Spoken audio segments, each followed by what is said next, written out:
The morning started like any other. The sun filtered softly through the curtains in my quiet kitchen, and the smell of freshly brewed coffee filled the air. I opened the window and felt the autumn chill sweep in, the kind that reminds you the world keeps moving, no matter how still your own life feels. I was humming an old song when my phone rang. "Hi, sweetheart," I answered, recognizing my son's number instantly.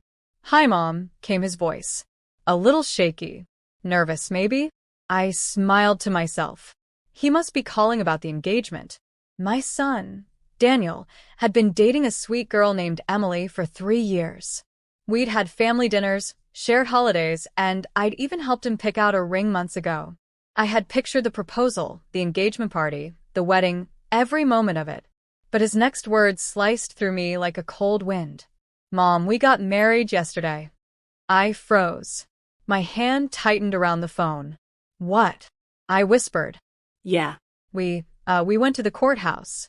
It was just us." I couldn't speak for a moment. My heart pounded, and it felt like someone had pulled the floor out from under me. "You got married without me?" My voice trembled. "Mom, it wasn't planned like this.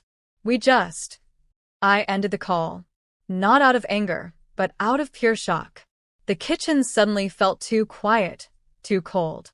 When Daniel was born, I held him in my arms and promised I'd be there for every big moment. First steps, first day of school, graduation, and one day his wedding. I raised him mostly on my own. His father left when Daniel was 8, and I worked 2 jobs to make sure he never felt the absence too deeply. I packed his lunches, cheered at his games, stayed up through his fevers, and celebrated his every victory. I always imagined walking into his wedding, maybe with tears in my eyes but a proud smile on my face. I imagined watching him stand at the altar as I sat in the front row, hands clasped together, feeling like everything I had ever done as a mother led to that moment. But now, that moment had happened without me, and that hurt more than anything I could have prepared for. For 2 weeks, we didn't speak. Daniel sent texts I didn't answer. Emily called twice, and I couldn't pick up. Every time I thought of their wedding day, I pictured them standing there, smiling, while I was at home making tea, completely unaware. The anger came in waves. Not the explosive kind, but the quiet kind that sits heavy on your chest. How could he, after everything I sacrificed? But beneath that anger was something worse. Pain. And beneath that pain, something quieter still. Fear. Fear that maybe, somehow, I had done something wrong. Was I too involved? Too protective? Did he feel I'd make the wedding about me? Did I push him away without realizing? On the 15th day, Emily showed up at my door. I hadn't expected to see her standing there, hair tucked behind her ears, clutching a small bouquet of sunflowers. "Hi, Mrs. Alvarez," she said softly. I crossed my arms. "Hello, Emily. May I come in?" I hesitated. Then I stepped aside. She sat on the couch like someone sitting on a fragile bridge.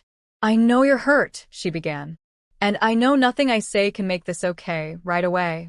But please let me explain." I wanted to be cold. I wanted to keep my walls up. But the tears in her eyes looked too real. "We didn't plan to do it this way," she said. "Daniel got a job offer in Seattle. We have to move in 2 weeks. We wanted a small wedding first, then a big ceremony later. But the job came so fast, everything happened so quickly." My heart twisted. Daniel had always dreamed of working for an architecture firm. Seattle was his dream city. "I told him," she whispered, "that we should wait until your mom could be there. But he didn't want to hurt you with a rushed wedding. He thought this would be easier." He was wrong. I sat quietly, fingers clenched around a tissue. "He loves you," she said. "And I love him. But I also want you to be a part of our life. Please don't shut us out." A week later, Daniel knocked on my door. When I opened it, he stood there, my grown-up son, but with the same eyes he had when he scraped his knee at age 6. Nervous. "Sorry." "Mom," he said. "Just that." I didn't answer. "I made the biggest mistake of my life not having you there," he said, voice breaking. "I thought I was protecting you from something rushed. I thought I was making it easier. But I hurt you. And I hate that I did." He stepped closer, tears running down his cheeks. You're my mom. I can't imagine any big moment without you. That was all it took. The wall I built over the past weeks cracked wide open. I reached for him, and we hugged like two people who finally stopped pretending they weren't hurting. I just wanted to see you happy, I whispered.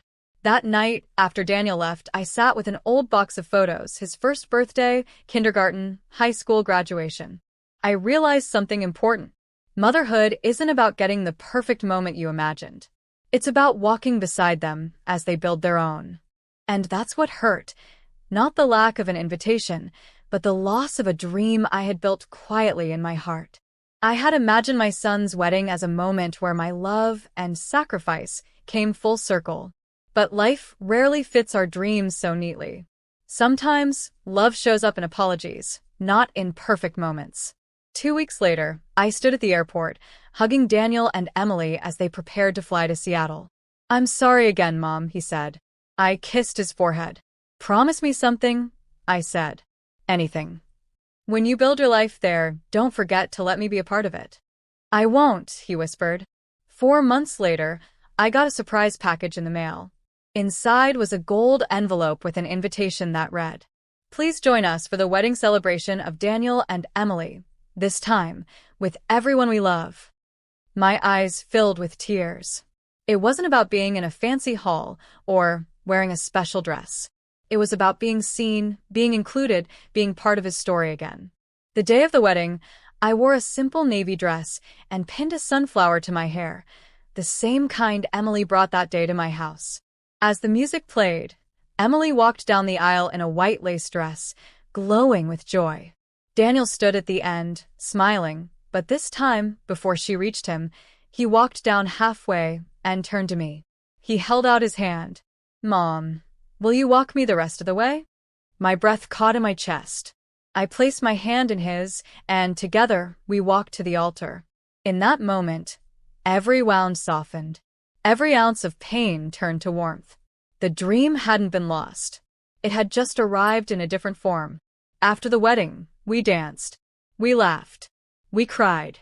It wasn't the original plan, but it was perfect. Not because it was flawless, but because it was honest. Daniel leaned in as we danced and whispered, "Thank you for forgiving me." Years later, I still think about that first phone call, the one that broke my heart. But I've also come to understand something deeper. Love between parent and child doesn't depend on one perfect moment. It's built through conversations, through forgiveness, through learning to let them live their lives. And sometimes, the most beautiful moments come after the storm. When Daniel and Emily had their first child, I was there, in the delivery room, holding my granddaughter before anyone else. That was my new wedding moment, the beginning of another chapter. Because love doesn't end when dreams change. It simply finds a new way to shine.